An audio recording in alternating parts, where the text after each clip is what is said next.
Admit it, the strange tale of Depsey the rabbit. Chapter 26. The Changed World. The first thing Depsey noticed wasn't the cold concrete beneath his cartoon gloves, or the way his yellow shoes had somehow become more solid during his time in the rift. It wasn't even the strange metallic taste coating his tongue, like pennies left too long in rain. It was the silence. The rift had been many things. Impossible, terrifying, filled with the worship of broken victims. But it had never been quiet.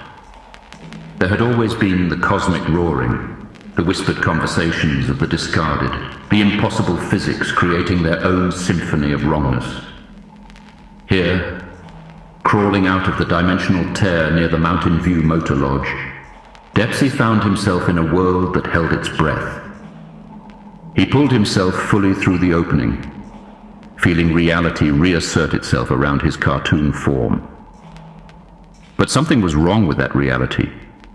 The colors seemed muted, as if someone had placed a green-tinted filter over everything.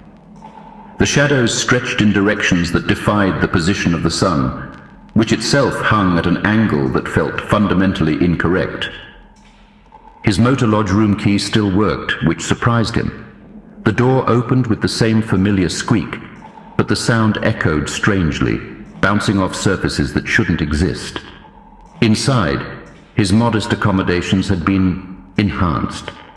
The furniture remained his own shabby pieces, the sagging bed, the cigarette-burned desk, the mirror with the crack running through its center. But they'd been rearranged in configurations that hurt to look at directly. His bed sat at a 45-degree angle to the corner, supported by nothing but shadow. The desk balanced on one leg, defying gravity with casual indifference.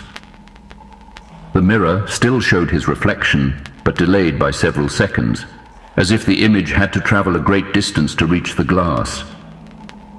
On the desk, newspapers sat in a neat stack. The Cartoon City Herald's headline read, "Depsey says enhancement is progress." Below it, his own buck-toothed smile beamed from a photograph he'd never posed for, standing next to Dr. Dinglegreen outside what appeared to be a gleaming medical facility. Depsey's hands shook as he read the testimonial attributed to him. "I feel so much better after my procedure. Every cartoon should experience the joy of optimization. The old me was chaotic and inefficient. Now I serve a greater purpose." He'd never spoken those words. He'd never had any procedure except his daily doses of blood money ink. Yet here was his face, his name, endorsing something he'd never experienced. The desk drawer stuck at first, then opened to reveal dozens of letters bearing the familiar letterhead. Servants of the row job. But these weren't addressed to him. They were reports, signed with his name, confirming the completion of assignments he'd never received. Oculus, eliminated. Blinky from the poker game, eliminated. Names he recognized, names he'd cared about, crossed off lists he'd never seen. At the bottom of the stack, one final letter. "Welcome back. New assignment, Chuck Chatterbox." The blood money bottle sat on his nightstand as always, the leather case open, the purple-black ink swirling with its own slow current. When his fingers brushed the glass, visions flashed unbidden. Chuck on a stage, having some kind of breakdown, his perpetual smile cracking as he shouted about truth and lies to an audience that watched with glazed, unblinking stares.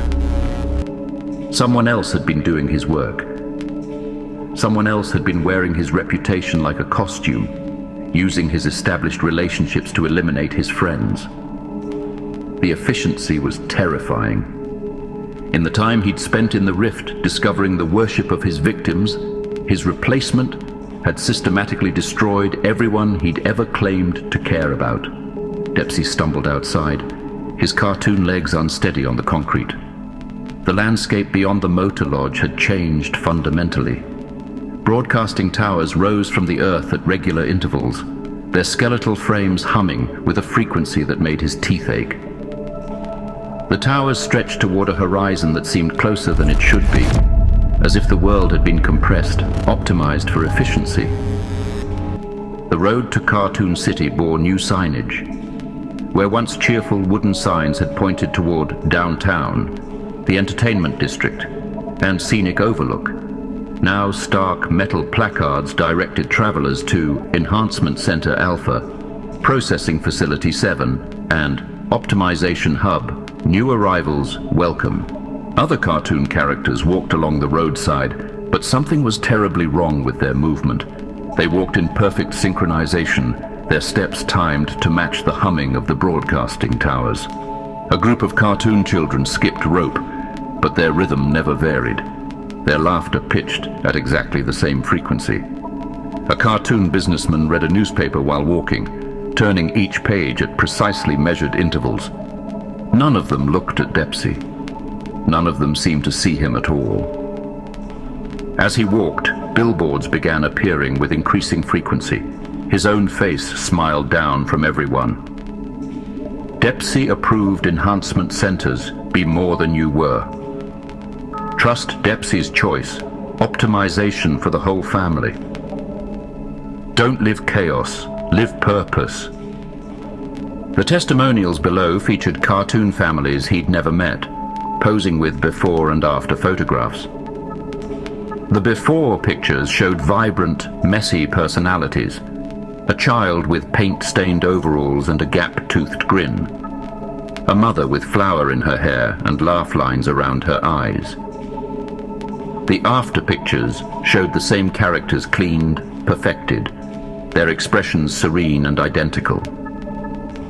Cartoon City's skyline had been transformed. The broadcasting tower rose from the center like a technological spear, taller than any building had ever been, its peak disappearing into low-hanging clouds that moved in geometric patterns. All the other architecture had been modified to complement it. Buildings repositioned to form perfect grids, colors coordinated in unnatural harmony. Every random element that had once given the city character systematically removed. The Blame It on the Ink Playhouse stood converted into a massive broadcasting facility. Where once a modest theater had hosted their simple shows, now a complex of transmission equipment and enhancement centers sprawled across several city blocks. A new marquee displayed rotating messages. New and improved Depsey experience coming soon. Enhanced performers, maximum efficiency. Join the optimized audience, satisfaction guaranteed. Depsey approached the stage door, his old familiar entrance. The stage manager, who'd worked there for 15 years, looked up from a clipboard. His cartoon dog features somehow flatter, more geometric than Depsey remembered. I'm looking for Chuck and Lucy, Depsey said, hearing his own voice sound strange in the optimized air. The stage manager's response came without hesitation, as if he'd been programmed. Chuck Chatterbox and Lucy Teacup have been reassigned to more suitable roles following their performance incident. Their optimization procedures have been scheduled to address the chaos factors that led to their disruption of scheduled programming. Where are they?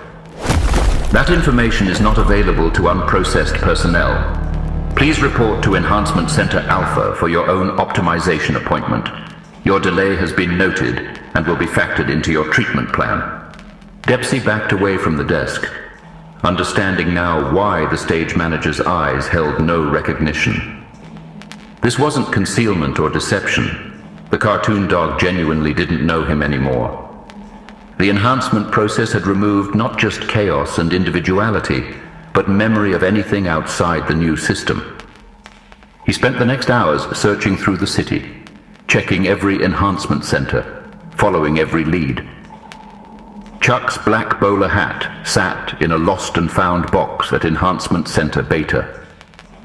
Lucy's golden crown had been listed among personal effects to be modified at Processing Facility 4. Both had timestamps indicating they'd been processed shortly after his disappearance into the rift. The efficiency was breathtaking. While he'd been learning about cosmic horror and victim worship, The system had moved with machine precision to eliminate the last elements of chaos from his former life. Chuck's dangerous curiosity, Lucy's protective instincts, both had apparently been deemed incompatible with the new order. As twilight approached, though the sky remained the same perpetual dusk it had been all day, Depsey found himself in the old part of town where the original rehearsal spaces had been. Most had been converted or demolished, but a few buildings remained unchanged, as if the enhancement system had simply forgotten about them. A janitor emerged from one of these buildings, a cartoon mouse whose whiskers twitched nervously as he spotted Depsey. Unlike everyone else, recognition flickered in his eyes. "You're him," the mouse whispered, glancing around to ensure they weren't overheard. "The one from the posters. But you look different. Do you know what happened to Chuck and Lucy? Chuck Chatterbox and Lucy Teacup?" The mouse's whiskers twitched faster. "Basement of the old rehearsal space, Building C. But hurry. The broadcasting patrols have been increasing. They're looking for anyone who remembers the old ways." "Are they?" "Alive," the mouse said quickly. "But changed. They had some kind of breakdown during a show. Started talking about truth and corruption and ink visions. The enhancement teams couldn't process them properly. Something about prior exposure to whatever it is you people use." The mouse scurried away before Depsey could ask more questions, disappearing into shadows that moved independently of any light source. Depsey stood alone in the geometric perfection of the optimized city, surrounded by the humming of broadcasting towers and the synchronized movement of enhanced citizens. Every building bore some trace of his image, his endorsement, his implied approval of this systematic removal of everything that had once made cartoon life chaotic and beautiful. This was what his blood money had purchased. Not just his personal protection from consequences, but the transformation of consequence itself. The system no longer needed to fear chaos because chaos had been eliminated. It no longer needed to corrupt individual cartoons because all cartoons now served its purpose willingly, enthusiastically, perfectly. He could still escape. His car sat where he'd left it, covered in rust but functional. The rift opening remained accessible. The blood money in his pocket would still protect him from enhancement. He could drive away from this perfect nightmare and leave Chuck and Lucy to whatever fate awaited those who couldn't be optimized. But for the first time in 20 years of murder and guilt management, Depsey found himself unable to choose his own protection over the consequence of his choices. Chuck had been loyal through decades of deception. Lucy had offered friendship despite his obvious lies. Their current suffering was payment rendered for his blood money. Their chaos had been traded for his safety. The broadcasting tower hummed above him, its transmission lines cutting across the sky like scars. In the distance, he could see the geometric patterns of the enhanced citizens' evening routines, each cartoon moving through their optimized schedule with perfect precision. Somewhere beneath the old rehearsal space, Chuck and Lucy waited in whatever state the failed enhancement process had left them. They might not even be recognizable. They might not remember him, or might remember only his betrayals. But they were the last chaos in this perfected world, and he was the only one who knew how the perfection had been purchased. Depsey walked toward Building C, his yellow shoes making the first irregular sounds the optimized streets had heard all day. Above him, the broadcasting tower's hum seemed to shift frequency, as if the system had finally noticed the return of its former agent. His shadow, cast by the tower's unnatural light, was the only shape in the entire city that refused to conform to the geometric patterns everyone else's shadows made. For now, that would have to be enough.